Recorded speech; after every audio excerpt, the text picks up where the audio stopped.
to lunch, so I wouldn't bore you with a lot of policy terms and conditions.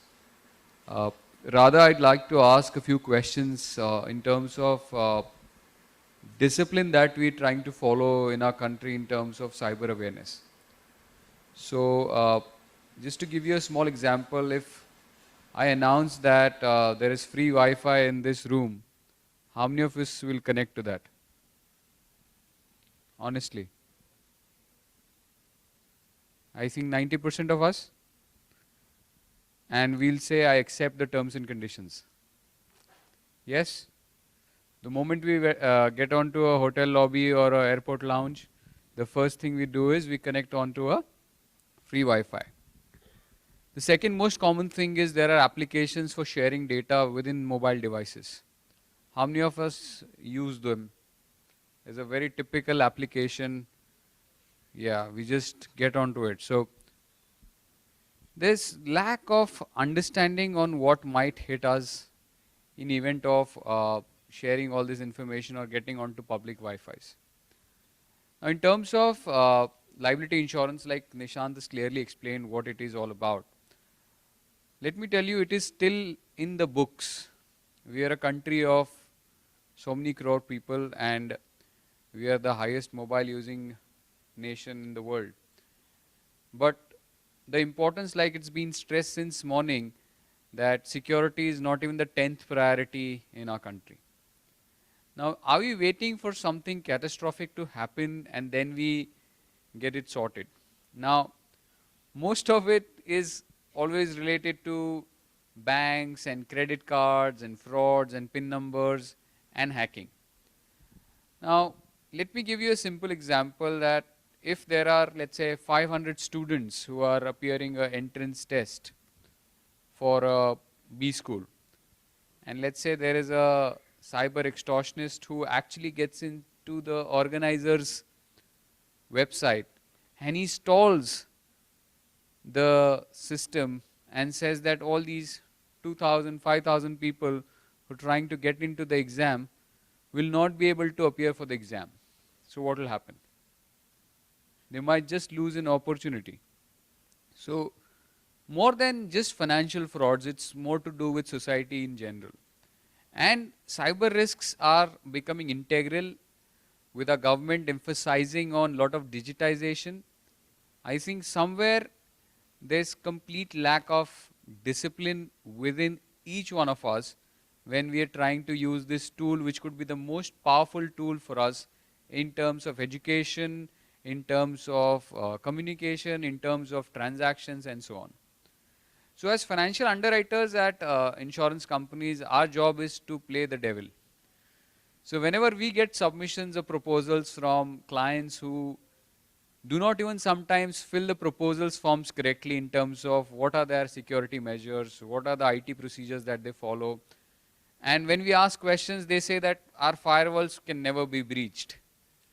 That's the confidence that people have on their systems.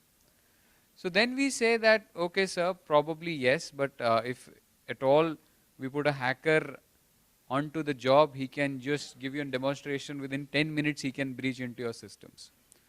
So that's where we are. We're taking it too casually at this moment. And I'll just give you a brief of what I just attended back in Germany for a week on cyber security and cyber terrorism.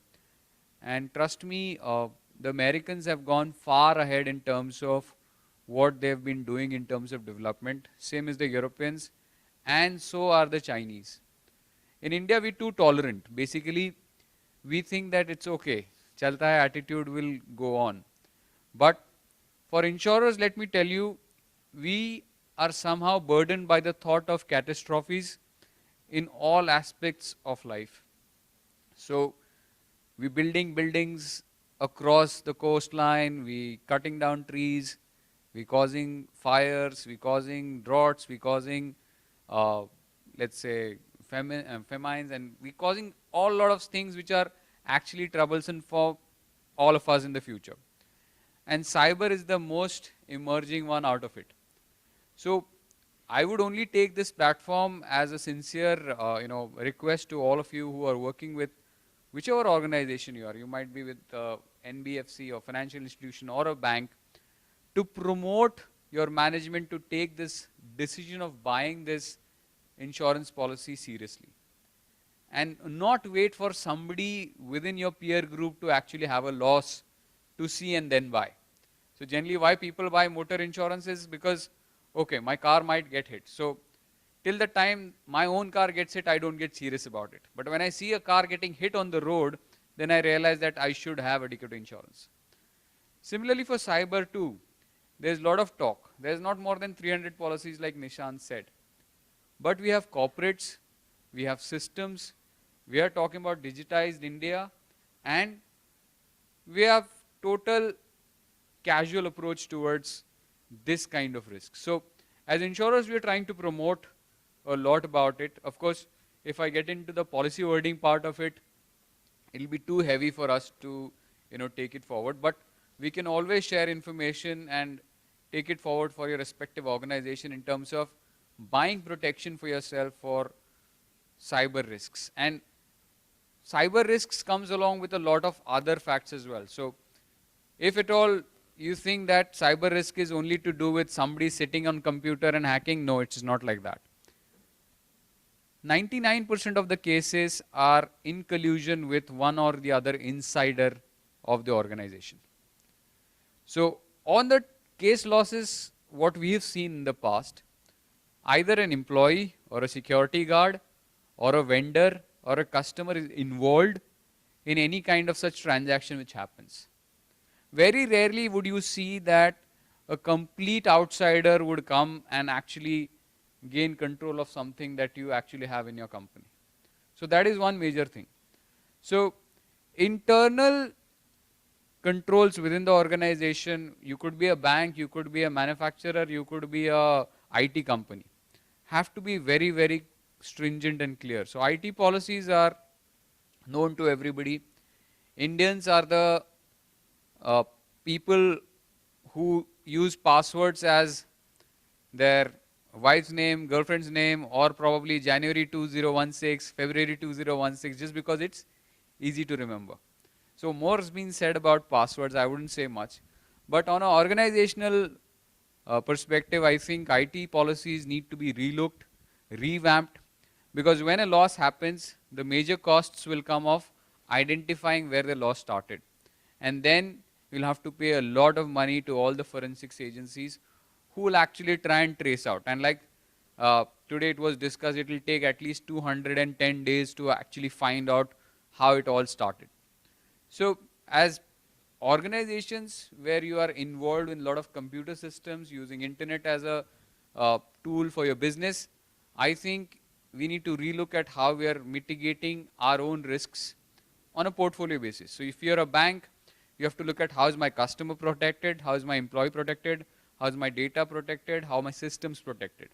If you're a manufacturing unit, you have to look at how is my machinery protected from hacking and physical losses, how my stocks protected, how my employees protected, how my customers' interests are protected. If you're a pharma unit, you can be devastating. So imagine somebody playing around with the formula of a critical drug which is being sold to millions of people. And he plays a fool and he changes some formulation there, and that goes out in the market for distribution. What a catastrophe it can cause. Education sector also, like I gave you an example, is completely vulnerable. So I can change my grades, I can change my scores, I can completely hijack an entrance exam situation. Secondly, if you look at auto manufacturing, let's say there could be huge losses in terms of business. So let's say I'm a car manufacturer and I have, let's say 100 cars coming out of my shop every day. And today I'm supposed to, let's say, paint all the car shells in red. And nobody knows that, this is the code for today. Somebody, let's say an employee or a third party, gets into the system and changes the code to yellow. Instead of having red cars, you have yellow cars coming out of the bay. Before anybody realizes it, because it's so automated, your cars will be all yellow. So these are small things which we might think of hypothetical examples, but these are true, these have happened in the West, and within no time they can happen in India too.